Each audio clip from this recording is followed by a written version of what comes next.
Anyway, Bismillah wa salatu wa salamu ala Rasulillah wa ala alihi wa sahbihi ajma'in thumma amma ba'd.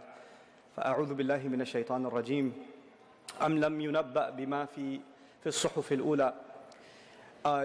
Wasn't he informed of what was given in previous scriptures? And Allah Azza wa Jalla actually in this case says في صحف موسى وإبراهيم الذي وفى ألا تزر وازرة وزر أخرى وأن ليس للإنسان إلا ما سعى وأن سعيه سوف يرى. This talk inshallah is divided into several parts, and what I'm going to try to do is, again, like I did last evening for those of you that were there, try to make you repeat after myself so I know that you're keeping up. Okay? What we're going to talk about first of all is the American dream. Life, liberty, and the pursuit of happiness. Very good. Pursuit of happiness. So I'm going to start with the pursuit of happiness. And I'm going to tell you that even though that's an incredible notion, and the founding fathers of this nation had something really genuine in mind, I was really peculiar and really estranged actually to find that the Quran does not talk about the pursuit of happiness. It's pretty shocking. I'm trying to figure this thing out for 15 years now, trying to find where is the pursuit of happiness in the Quran. Allah doesn't talk about it. He doesn't. And it made me wonder, why is this such a fundamental crux of modern society? People just want to be happy and Allah is not talking about it. Sorry, Ustad. I forgive you. They want to say that please don't come, like the session is full. Okay, so guys outside, they're making me tell you the session is full, which is terrible. But at least there's a bazaar right behind you. So, okay. So anyway, what was I saying? Something about Islam? Pursuit of happiness, that's right. Okay, so the Quran does not explicitly talk about the pursuit of happiness. And it's interesting that the Quran, the highest thing it talks about is contentment. Contentment, just being at peace. That's the ultimate goal in Islam. It's not happiness, it's just two different things. Being at peace and being happy are two different things. Now, I want to talk to you a little bit about, some studies in psychology that are really interesting, and they really shed light on how we are to understand one of the statements in the Quran that this entire talk is about. And the statement comes from Surah An-Najm, وَأَن لَيْسَ لِلْإِنسَانِ إِلَّا مَا سَعَى. A human being will have nothing for his own benefit except whatever efforts he made. Now I want you to stay with me as best you can. The first and the lowest pursuit any of you will have, and I'm particularly picking on the young people in the audience. I know there are young at heart in the audience too, but this is for the young physically, okay? So those of you, you understand that I need you to understand that the lowest of all pursuits in your life is going to be happiness. The lowest of all of them. And let me demonstrate why that is. You don't feel like getting up and doing your homework on Saturday morning, so you sleep in until 12, and you are what? Happy. It doesn't take much to be happy. Some kid plays video games the entire night and he's got a huge migraine, but since he beat the game, he's somehow happy. Somebody gets a call at work, listen, it's a snow day, you don't have to come in. Guess what? They are what? They're happy. In other words, happiness is easy. In small things, happiness is easy. Of course, happiness in relationships is very difficult. Making your parents happy or getting your parents to be happy with you is very hard. Making your wife happy, let's leave that one alone. Okay. Yeah. But anyway, for yourself, attaining happiness, it could be as simple as you watched a movie and you felt happy. Or you went to meet some friends and you felt happy. Or you went to your favorite restaurant and you felt happy. It doesn't take much. But you know what? It comes, and what happens to it? It goes. It goes away. You get bored again. You're frustrated again. And you want to be happy again. Right? So you keep going after this drug of happiness, which keeps leaving you. It never stays with you. That's the lowest of all pursuits. So when people say, I just want to be happy, I don't understand what that means, because nobody's always happy. Allah gave us a huge score of emotions to experience in life, and they're all part of a healthy life. Happiness is just one of them. So if your pursuit is just happiness, let me tell you, you're in for a lot of disappointment. That's never going to happen. You're never going to be constantly living in a state of happiness. That's not how it works. I'm not saying you're going to be depressed. But I am saying that life is about struggle too, isn't it? When you're studying for your finals, you're not happy. When you're in the middle of a 3-hour final, you're not happy. When you're with guys you want to work out, when you see the results, you'll be happy. But when you're working out and you're sweating and you're dying, you're not happy. Look at your face. Like you do the Sylvester Stallone. It's really like... So anyway, The lowest of all pursuits is what? Happiness. Let's go a step further. The second pursuit. It's a step further, which means it requires more effort. And every time I take a step, you have to go through more pain to get it. Okay, so the next step is the pursuit of cool. It's not the pursuit of happiness, it's the pursuit of cool. Cool just means nobody's gonna pick on me. I'm gonna blend in with everybody else. Nobody's gonna point at me and say, why are you dressed like that? Why do you talk like that? Why do you look like that? Why are you walking like that? Why are you hanging out with those people? Why did you buy that? Why are you driving that car? People will point at you and criticize you, and you just don't want that to happen. You want to fit in and not be the object of anybody's criticism. You just like to blend in and almost be invisible. You're cool like everybody else, and that takes work. So for example, those of you that are in high school, or even before that in middle school, how you dress to school is a really big deal. And actually, before you pick a shirt out of the closet, and before you pick the shoes that you're going to wear, the thought goes through your mind of who's going to be making fun of you for wearing it. It actually runs through your mind. You know, when you go shopping, when your parents say, okay, let's get you some clothes or whatever, when you go shopping or they give you money, the decision to buy whatever clothes you buy or the shoes you buy, actually a lot of it is driven by what people are going to think of you when you wear this. This is your pursuit of cool, and it takes more work to blend in. It's easy to be the weirdo that everybody else finds strange. But it takes work to be like everybody else. And a lot of young people, unfortunately, have to give themselves up. They have to pretend they are someone they're not, just to fit in. I've met kids that are maybe 14, 15 years old. I met this kid one time. He had a baseball hat on sideways. It used to be a thing, right? And he's got pants hanging down, and he's just kind of like, you know, and he came up to me and he started crying. And I sat him down, we started talking, and he tells me, you know, I hate dressing like this. I hate it. But if I don't, kids make fun of me. I could even get beat up. I have to dress like this. I don't like cursing, but I do a lot when I go to school. Because I have to fit in. There's the lowest pursuit, and that is that of happiness. One above that is the pursuit of what? Cool. Then there's a pursuit above that. It's the pursuit of popularity. I don't just want to blend in. I want to be the coolest person there is. I want to be the one everybody else wants to be friends with. I want to be the loudest one on the lunch table. I want to be the one that makes, before anybody gets to make fun of me, I want to be the one that makes fun of everybody else. And that's a lot of times the kids that are popular in school, they're actually popular because they make fun of other kids. And everybody's scared that they'll be the next target, so they kind of come under their wing. So they're not the next target. This, by the way, I'm not just talking, even though I'm focusing on young people, this happens with adults. This happens with adults, absolutely. This happens with our uncles and aunties, absolutely.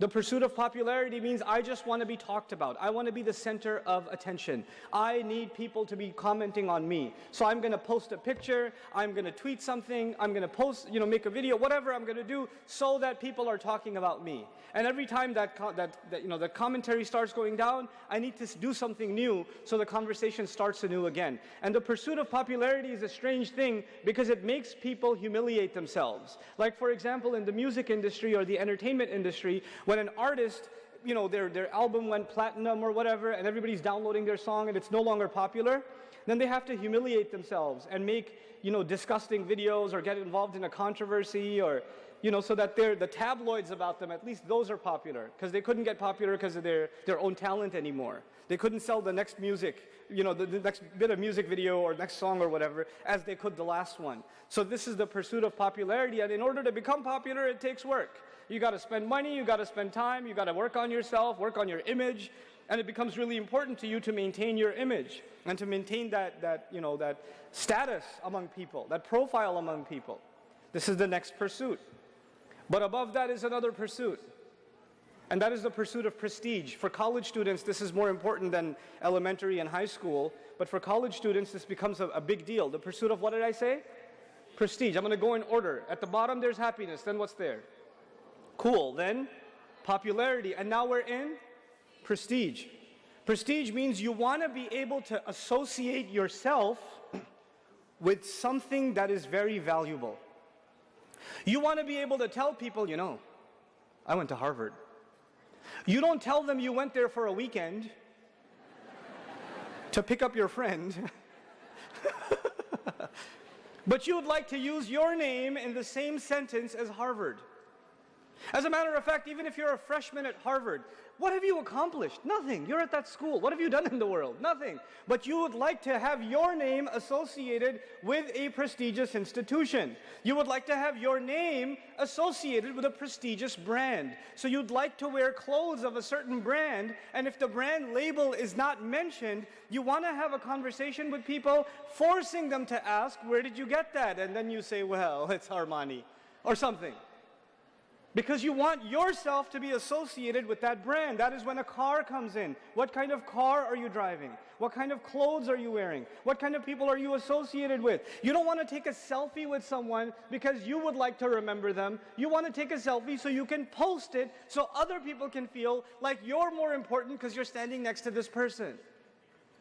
It becomes a matter of prestige. If it's just for you, it's great. But this is actually more about letting other people know how awesome you are. By association, not by accomplishment. You know?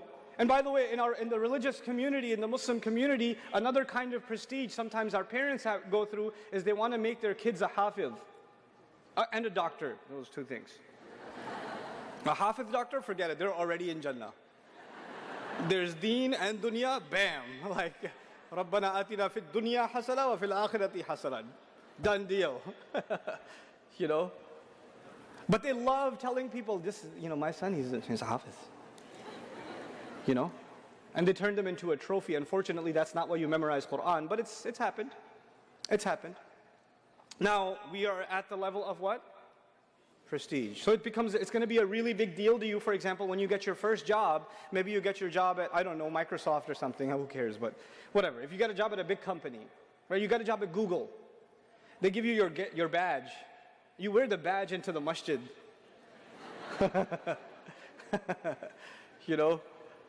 Just because, you know, you use a lot of Google, they give you a special badge? No, I got a job there. You know? So you want to let people know what you've accomplished. Tafakhurun bainakum, Quran calls it. A desire to show to others what prestige you have. Anyway, I'm going to start at the topic, at the bottom again. What was the first thing? Good, happiness. Second thing, guys wake up. Second thing, cool. Third, popularity. Fourth, prestige. Above that, there's the pursuit of money. There are some people who don't care about happiness. They don't care about cool. They don't care about popularity. They don't care about prestige. All they care about is what? Money. And they know how to make a lot of money. These are people that are wearing a dirty t-shirt and old ripped up jeans. They're driving an 88 Mazda Miata and they don't care because they're making $1 million a month. They're making 10 million a month. I met these people. I met people that are worth hundreds of millions of dollars a year, and you would not know the homeboy is that kind of money. Because his hair's all over the place and he's just, you know, he's doing a thing. It's a look he's going for. Or not going for it, because he just doesn't care. He just knows how to do business, and he's amazing at business. And that's all he ever thinks about. All he ever thinks about is, how am I going to increase sales? How am I going to expand? How am I going to open up the next warehouse? How am I going to do this? How am I going to do that? SubhanAllah. These people are incredible human beings. And by the way, as we move up this ladder, does it take more work? It does, doesn't it? It takes no work to be happy. It takes some work to fit in. It takes some more work to become popular. It takes even more work to have prestige or association with prestige. And it takes a lot of work to make a lot of what? To make a lot of money. It requires an incredible amount of work ethic. These people don't take a break. Then there's above that. There's even higher levels. And by the way, when I say it takes more effort, I need you to understand something. Every time I describe a higher level, you have to go through more pain to get there. You have to tolerate pain, grit, in order to get there. So we're going to go above money now. And above money, there's somebody who just wants to be number one. They want to have excellence. They want to have excellence. I don't want to be the programmer in my company. I want to be the top programmer in my company. I don't want to be a student in class. I want to be the number one student in class. I don't want to get an SAT high score on the SAT. I want to get a perfect score on the SAT. I don't just want to be a basketball player. I want to be in the NBA and I want to be the MVP. And they're never happy with themselves until they keep pushing themselves harder and harder and harder and harder and harder. They're never satisfied. These are the kind of people that pursue excellence in whatever they do, whether it's studies or it's exercise or it's athletics or it's, their work field, their research, whatever it is, they need to be on top. They need to be number one. And you know who they're never satisfied, who they compare themselves to? This is important. You know who they compare themselves to? Themselves from yesterday. They don't care about anybody else. They don't look at anybody else. They know that they could have done better. So they're never satisfied. They never sit back.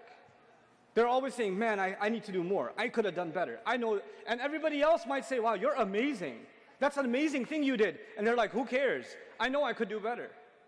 So they don't even care about the praise and the accolades from people who think that they've done incredible things. They just keep pushing themselves harder and harder and harder. An easy example for you guys to think about is Michael Phelps, right? How many people praising this guy for beating all the records there are? But do you think he's sitting there saying, oh, I beat the records. Now I have the prestige so I can sit back. He wasn't after prestige. Clearly he's after what? Excellence. So he's never going to be satisfied. He's going to keep pushing himself. Like a machine, keep going forward and forward and forward, accelerate even more. These are, by the way, very few people in the world. Very few people. So a lot of you guys sitting here, once you get like a passing grade in school, now it's time for the pursuit of happiness. Put on the PlayStation, Then there's the guy who gets a 99 and he's beating himself up. How did I make that one mistake? And it's usually not a guy, it's usually a girl. I tell you, on this point about excellence, I will make a comment about what I do for a living. One part of my career, I don't really have a real job, but a part of my career is I teach, young men and women Arabic in an intensive program. It takes about 9 months to teach them some things about Arabic. And this half of the class is girls, and this half of the class is guys, 30 girls and 30 guys. And the sisters consistently for the last 5 years have completely destroyed the brothers in exam scores. Completely. But the guys consistently have been happier. Let me tell you something. The girls are always upset. Ustad, I know I got 100, but I'm not sure I understand fully. And this guy got a 25 and he goes, I get it, Ustad, I get it. I am dealing with two different species inside a classroom. They have a completely different mindset. So I have to tell these guys to wake up. Stupid, you don't understand. Do some work. And I have to tell these ladies, calm down, you get it. Take it easy on yourself. I can never tell these guys to take it easy on themselves because they couldn't possibly be taking it any easier. That couldn't possibly happen. So we're up to what now? What are we up to? Okay, help me out. Let's start at the bottom again. Happiness. Cool. Popularity. Prestige. Okay. Money. Excellence. What could be above excellence? I don't know. There is something above excellence, and that is impact. Impact. I don't care what I get. I don't care if I make more money than everybody else. I don't care if I'm number one. That's not what I care about. I want to do something for others. I want to leave a legacy. I know that I have a limited time on this planet. And when I go, I want to leave my mark on this earth. I want to be able to say that I did something that made this a better place for other people. I want to be a person of impact on others, on other things and others, on the environment around me. There are people, we're talking about non-Muslims right now. We're not talking about believers yet. There are people who get an MBA, top schools. They could be making six-figure salaries coming right out of school. And they're dropping those salaries and they're going to companies that are doing socially responsible work. And they're taking a major pay cut because they, instead of believing in money, they believe far more in impact. So they'd rather work with an organization that's helping, reform the education system. Or a doctor who could be making a huge amount of money. So he just finished residency, he just finished everything, and he's now ready to get into the workforce, decides he's going to spend 3 years in Doctors Without Borders. You ever heard of this?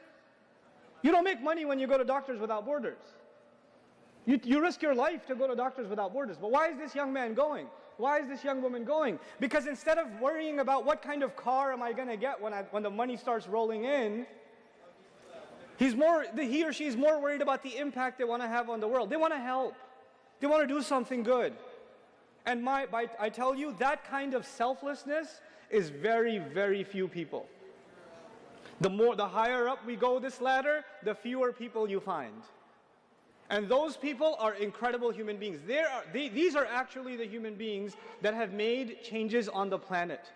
Think about people like Nelson Mandela or something. People that have spent time in jail because they believe in something, because they believe in impact. They want to do something more than themselves. They sacrifice themselves for the greater good. They don't even think about themselves. They are servants of a cause. And so these people are the people of impact. They're way even above the people of excellence. By the way, excellence is automatic for these people. Excellence is not their goal, it's a byproduct. You know why? Because if you want to have that kind of impact, you have to have what in yourself? Actually, you have to push yourself harder and harder. And you might wonder, maybe this is the highest goal somebody can reach, is impact. But no, there's something higher. There's the ultimate truth. Somebody pursues justice. Somebody pursues the truth. Somebody pursues an ideal. They believe in justice. And justice is something that you can never fully see in the world, can you? It's never going to fully be there. But they don't care. They're going to work towards it anyway. Now and by the way, when you work towards something you can't even see, it's the hardest thing to do in the world. If you're working towards impact, even if you see a little bit of impact, you get encouraged, isn't it? You get encouraged and it pushes you further. But when you work towards an idea, the cause of justice, you may not see justice ever. How are these people able to push themselves even if they're working towards something they've never even seen? These are the most incredible, resilient kinds of people. Once they believe in an idea and everybody else thinks they're crazy, they don't care, they keep going. And so I'm going to start at the top now, which is the pursuit of truth and the pursuit of justice, and tell you that the legacy of our prophets, all of them, ﷺ, was actually the pursuit of truth. They cared about sharing the truth with people. And a lot of times on the Day of Judgment we learn from the Prophet ﷺ, there's actually going to be people that show up before Allah on Judgment Day, messengers, showing up before Allah on Judgment Day with no followers behind them. No followers. Not one, not two, zero. Zero. What did they pursue? The truth. How much impact did they have? Zero. But they're still absolutely successful in the sight of Allah, yes or no? So now we need to understand something. We're going to go back to this chart again, but I'm going to focus on the last four. The last four, maybe even the last five. Let's see. Let's first talk about excellence. When you pursue excellence, you're never satisfied with who? Yourself. The question is, why aren't you satisfied with yourself? Just because you want to be better? No, if you understand Islam's point of view, you're never satisfied with yourself because every single one of you people is supposed to be in pursuit of impact. You're supposed to be thinking of other than yourself. And that's why you should never be satisfied with yourself. Allah has put more responsibility on you than you realize. I want you to think about this too. This is actually one of the most powerful statements in the Quran, and because it's not clearly translated, it creates a lot of problems. Allah says, "La yukallifu Allahu nafsan illa wus'aha." Allah does not put a burden on any individual except, here's the weak translation, except to their capacity. Allah will not put a burden on you that you cannot bear. Have you heard this before? Okay, the Arabic would have been "La yukallifu Allahu nafsan illa bi wus'iha." If it was to their capacity, a ba would have been there. But actually, "illa wus'aha" yani kallafa Allahu wus'ana. The meaning is completely different now. That's the bare meaning. But you know what the true meaning of this ayah is? Allah has not burdened you with anything except your own potential. Think about what I'm saying. Allah has not burdened you with anything except what? Your own potential. In other words, did you have the potential to be better? Yes. Could you have done more? Yes. And Allah will hold you accountable for what you could have done. Not the bare minimum, but the maximum. Allah wants you to push yourself and push yourself and push yourself and show Him what you're made of. Show Him what you're made of. That's the idea of the pursuit here. We're not interested in the pursuit of happiness. That is actually something Allah gives us as a side benefit. We're not interested in the pursuit of cool, because cool is lame. Everybody else is a loser and you want to be a loser like them. We're not interested in the pursuit of popular. You know why? Because everybody else who has no idea of the purpose in their life, if you're popular in their eyes, you're just the dumbest of them. We're not interested in the pursuit of prestige, because we know prestige comes from Allah. Prophets were made homeless. They had prestige. These messengers were spit on and they had prestige. We've got the wrong definition of prestige. We're associating it with the wrong things. Are you giving me a water bottle? Thank you. Okay. Now, when it comes to the pursuit of excellence, you guys, Muslims, we cannot afford to be satisfied with mediocrity. We cannot afford it. You as a believer, as a Muslim, have to push yourself to better. Whatever you're doing. If you're memorizing, you could be memorizing better. If you're studying, you could be studying better. If you're working, you could be working better. If you're volunteering, you could be volunteering better. Push yourself to better. Push yourself, especially when you're young. Right now you have time. You don't have that much responsibility. But I have homework. Yes, that's not too much responsibility. Responsibility will come once you get married, once you have children. Right now you're free. Right now you have the freedom you will never ever have in your life. This is the time to push yourself, not sit back and play video games. This is not the time to sit there and watch movie after movie after movie. This is not the time to be excited about the new Avengers or whatever. This is not the time, not for you. You have much bigger things to do. The entire world is waiting on the impact that you will have. You can't sit around. Everybody else can, that's fine. They don't have higher pursuits. You have to be the person of excellence, because you're from now thinking about impact. Every single young man and woman in this audience should be thinking about, what did Allah give me? What talent did He give me? And what impact will I have on this planet because of it? What am I going to do with it? And as you think about that impact, then you realize what you're really working towards. You're working towards contentment, meeting with Allah. That is our ultimate truth. You want to be able to show Allah that you did everything in your potential. That's what you want to be able to do. You guys should have the best sleeping habits. You guys should have the best dietary habits. You guys should have the best exercise schedule. You guys should be the best in your prayers. You guys should be the best in your studies. You should be pushing yourself to excellence in everything you do in life. Everything you do in life should be at the top. You should not be eating junk food. You should not be the people that are just lounging around wasting time. Yes, you should have a good time, but even when you play hard. You play hard. People see you, other kids in school see you, other people in college see you and say, I want to be like him. Everything he does is awesome. Everything he does the best. That's what you people need to be. That's what this ummah needs. People of excellence. And then these people are going to have impact. And you know what? Our parents, unfortunately, because they were never taught this business, they were never taught this ladder. So you know what? Their highest ladder was prestige, maybe above prestige, money. That's where it ended. So the only concern they have for you is prestige and money. Get a job so you can have prestige, so we can say our son has a job. He's a doctor. He's a this, he's a that. And hopefully we can have a lot of money, we can show it off. That's it. That's where it ended for them. And that's what they talk to you about all the time. Where are you going to work? How are you going to make money? When are we going to buy a house? Isn't it? Everything ends at prestige and money. But there's so much more in life. What's above money? What was above money? Excellence. Who's going to push you to excellence? Who's going to think about impact? If you and I only think about money and prestige, and it dies there, how many young men and women have gone and become doctors in the Muslim community? And I love picking on doctors because they're so depressed in the Muslim community. They went and became doctors because their mama told them and daddy told them. I would not want to go to you if I have a problem.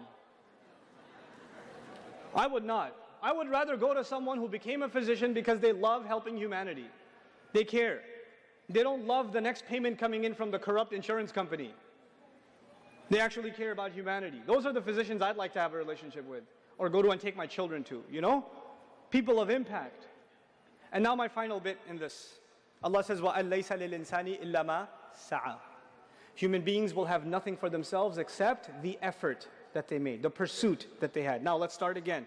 The pursuit of happiness, the pursuit of cool, the pursuit of popularity, the pursuit of prestige, the pursuit of money, the pursuit of excellence, the pursuit of impact, and the pursuit of truth. Yes? You know the most valuable thing to Allah? The most valuable thing to Allah of all of these is pursuit. Not money, not impact, not excellence, all of those things will come. What Allah wants to see from you is what? Pursuit. I told you there are prophets that show in front of Allah on Judgment Day how many followers? 0. So they had 0 impact, but Allah still gives them the highest ranks in Jannah. Why? Because Allah respects their pursuit, their effort, their grit. They were tough and they went through it. If you were to have a progress report for Nuh alayhi salam every year, let's see a growth chart in how many people became Muslim. Nuh alayhi salam, this year, it's annual review. How many people become Muslim every year? 950 years. There's like, bloop. The chart isn't going like this. It's just this flat and maybe even goes down. Some people are coming close and they went away. There's no impact. There is no progress on the ground. But you know what we respect about Nuh alayhi salam is his constant pursuit. We have to internalize this. You guys have to be a people of pursuit. We will have nothing in front of Allah if not our pursuits. Young people, listen to what I'm saying, please, carefully. Please think about this. What is your life going to mean? If your life is just one video game to the next, if your life is just one episode to the next of a show, what are you pursuing? Who cares if you got trophies on that video game or you got 100% synchronization in Assassin's Creed? Who cares? Who cares? What is that an account? What did that change for the world? Who cares how many push-ups you can do? Who cares? You have to think more than that. You have to think higher than that. And when you start doing that, I will tell you one thing Allah will give you. Allah will give you happiness. When you really have pursuit, then your life means something. And when your life means something, it makes you happy. When you don't have pursuit, then you never find meaning in your life. And that's why you're never happy. Doesn't matter how much music you listen to, or how much hanging out you do, or how much partying you do, you're just never happy. You're never satisfied. You're always bored. You're always just, not happy with yourself, etc. It is this pursuit that you have to internalize. You young people have to be people of incredible pursuit. Allah says, وَأَنَّ سَعْيَهُ سَوْفَ يُرَى. I love this ayah. And I'm ending with this ayah. And that his effort, his pursuit will soon be seen. His effort will soon be what? Seen. Let me tell you something. When you show somebody your resume, I graduated from this school. I've worked here and here and here. I did this and this and this project. What do you put on your resume? The results or the pursuit? You don't put the pursuit, you put the results. The result was you graduated. You don't put, I worked really hard for the final semester and I was like dying to do this exam. And you don't put that on your resume. You just put, I graduated. Yes or no? I did this project, and this project. You don't put on your resume how much effort you made to finish that project, isn't it? And by the way, sometimes you put a lot of effort in and you don't pass. Does that happen? You put an incredible amount of effort into a project and it fails. Or you don't get the grade that you deserved or you wanted. You just didn't see the results. Human beings, we judge each other based on what? Results. I don't care how much effort you made, you didn't get the results. You're fired. I don't care how much effort you made, you didn't pass the test, you're not graduating. You understand? But Allah on Judgment Day is not looking at your report card based on results. Allah is looking at your report card based on what? Effort. Allah says, and his effort, his pursuit is that which will be shown, or which will be seen. That is remarkable, because no other human being on the face of this earth can see my effort. I cannot see your effort and you cannot see mine. Only Allah sees effort. All we see is impact. All we see are results. We are people of results. Allah is a judge of effort. Subhanallah. What an incredible master. Nobody will appreciate your efforts except Allah. So never underestimate your efforts because other people underestimate them. People didn't appreciate the kind of work you put in and you figure, well, I guess it wasn't worth it. It was to Allah. It was to Allah. It was worth it to Allah. So that part of my talk was specifically for the sisters. Because they do a lot of effort and they feel like it's not going anywhere. Not the guys, because guys don't do any effort. And they feel like, I did a lot, I tried so hard. You guys just have to stop lying to yourself. You have to telling yourself you're doing enough. You have to stop being lazy. Shaitan is destroying you guys. He's destroying you. You're so lazy. Stop being lazy. Stop rationalizing to yourself. Get up and do work. Do more. If you can't find a job, keep going. Keep applying. Keep talking. Keep networking. Don't stop and say, I tried everything, it didn't happen. No, you didn't try everything. Keep pushing. This is what you have to learn to do. Learn from your sisters, man. They're just, hold on, I'm coming after you, hold on. You're not going to be happy after a little while. You know your problem? Forget the pursuit of happiness. Your problem is that you're actually always uncertain about yourself. You're always thinking, I'm not good enough, or it didn't count. Stop it! And you have to take it easier on yourself. Not talking to you. You don't need to take it easier on yourself. You take easy enough on yourself already, mashallah. You, on the other hand, need to chill out. You need to calm down. I've met sisters that are studying Islam, that are studying the Quran, but I don't have all the vocabulary yet. Yes, auntie, relax. You don't have all the vocabulary. It's not the end of the world. Allah is not interested in your results. He is interested in what? Your effort. Your effort. Your effort. Stop worrying about your results. You worry too much about your results. You worry too much about what you don't already know, what you haven't already accomplished. Stop thinking about accomplishment and start thinking about sincere, genuine, best possible effort. And then let me tell you, the results from Allah will come, and they will come pouring. But they will come on His schedule, not yours. Two people will make exactly the same amount of effort, and somebody will see the fruit of their labor right away, and somebody else will wait for years before they see anything. And that is in the hands of Allah. And you don't get to say, well, he got so much results, I didn't get any results, we made the same amount of effort, this isn't fair. No, it is entirely fair, because that calendar belongs to Allah. And all Allah wanted to see from you was your effort. There are going to be two people that take the same exact test. This happens in my class. They take the same exact test. One guy works extra hard. Man, this guy studies all night and all day. He was my friend before he came to the program. We were friends together, and now I'm his teacher. And I'm telling him, hey man, you want to go hang out? No, I got to study. I'm your teacher. No, I got to study. There's an exam.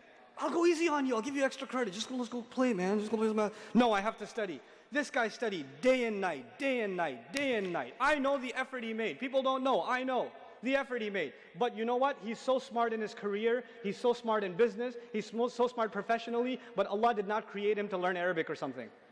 No matter how much he learned, he could not get a high score. He could not even, barely passed. Every time. And the kid next to him, super genius, laziest bum I've ever met, kid is sleeping in class all day, and he gets a 99 every time, or 100. And it used to make me so mad. I want to see that kid get a 0. I do. I want to see him get a 0 so I can slap him so hard with this paper.